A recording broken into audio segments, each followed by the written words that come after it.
在下午的5点25分，三立新闻现在要独家跟 CNN 驻台北的记者 Will Rapley 来做连线，要讨论的就是 Nancy Pelosi 即将有可能要抵台湾一事。当然，因为时间的关系，我们要直接切入正题。All right, Will goes to you. The first question is that what's the impact of Pelosi's visit to Taiwan? Well, I guess we have to see in terms of what China does in retaliation. Are they going to blame Taiwan, even though Taiwanese leaders stayed silent? Or are they going to try to blame the United States? And what would the consequences be? Obviously, it looks like China doesn't want to spark a military conflict right now, but they are going to have to do something. There's been so much talk, so much commentary. China's going to have to save face. Having somebody as high profile as Nancy Pelosi, second in line to the U.S. presidency, landing likely in a military plane on an island that China claims as its own and even has listed as a province in their passports, even though here in Taiwan, you've had your own government, your own military since the end of the Civil War, and yet China still continues to say that it's only a matter of time before Taiwan is reabsorbed to the mainland. So Pelosi's visit, really in terms of losing face for Xi Jinping, it could potentially be an embarrassment at a time that he doesn't want to be embarrassed, given that he has that big party Congress and that, unprecedented third presidency just months away.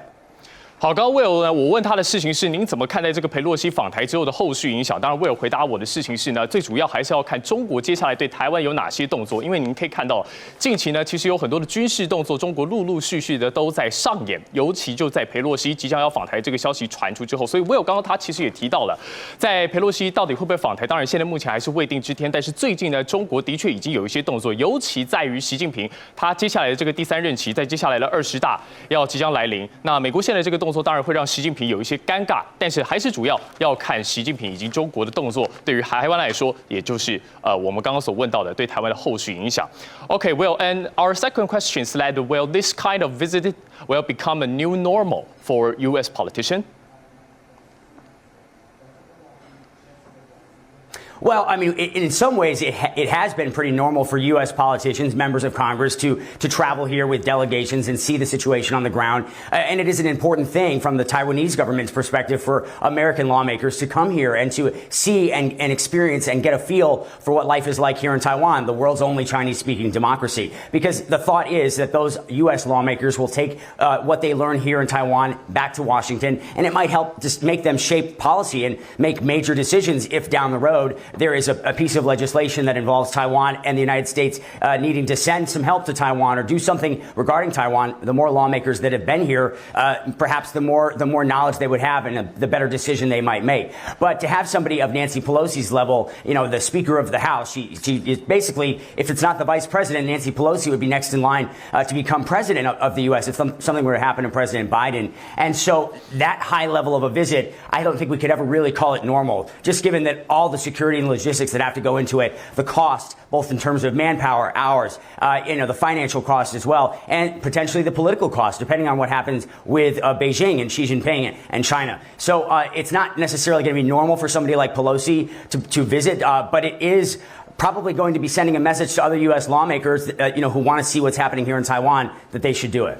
好，我刚刚问到他的第二个问题是，美国的政治人物在接下来访台湾有没有可能会变成了一个新的常态？那Will回答我的事情是，其实过去这段时间，美国的国会议员还有包含他们的立法委员，有点类似于我们立法委员的位阶，来到台湾，其实呢已经是一个常态。但是像是裴洛西现在这个众议院议长的这个位阶，其实过去他并不是常态，而且他认为接下来可能也不会变成新的常态。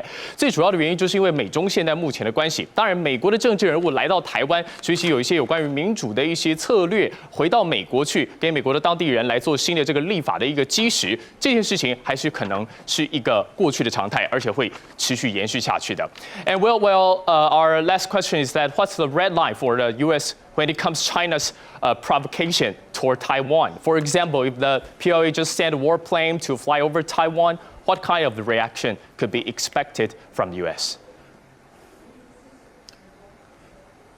It's a good question, and I think, part of, the issue that we face now in this region is that the United States has never made clear what a red line would be. That is, I suppose, the purpose of strategic ambiguity, a policy that has been questioned more and more frequently, both inside and outside of the United States. Remember, it was the late Japanese Prime Minister Shinzo Abe who gave an interview after he stepped down saying it's time for the U.S. to do away with strategic ambiguity, leaving it an open question whether the U.S. would get involved in a military conflict if China were to make a move on Taiwan. Even though the United States supplies weapons to this island, they've never stated whether there would be American boots on the ground if China were to do something that was perceived to be such a large provocation. Flying a plane overhead, I guess it would depend on when that plane was flown. If the plane is flown because it's shadowing Nancy Pelosi's military aircraft, obviously that would be a major provocation on the part of the United States. And a lot of it depends on timing, and it depends on the dynamics of the region that are at play.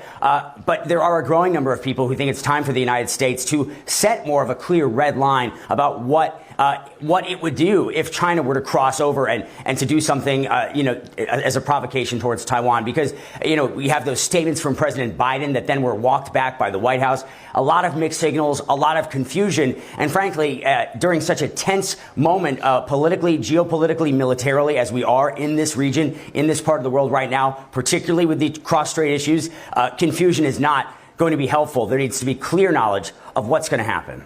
好，刚刚 Will 其实提到的最主要的重点就是我刚刚问到的，假设说，因为像中国现在不断的在台海附近挑衅，那美国现在目前的红线到底在哪里？那我举的一个例子是，假设解放军如果真的派了战机飞越台湾的上空，那美军可能会做出什么样的反应？那 Will 这边部分的回应呢，是说，因为美国其实在过去这一段时间跟日本的军方其实已经有过连结，所以届时如果他真的飞过台湾的上空的话，虽然呢 Will 没有给我一个直接的答复，就是说他到底美国会有什么样的一个回应，但是呢，美国现在他们必须要做的事情就是直接划定我刚刚说设定的这个红线。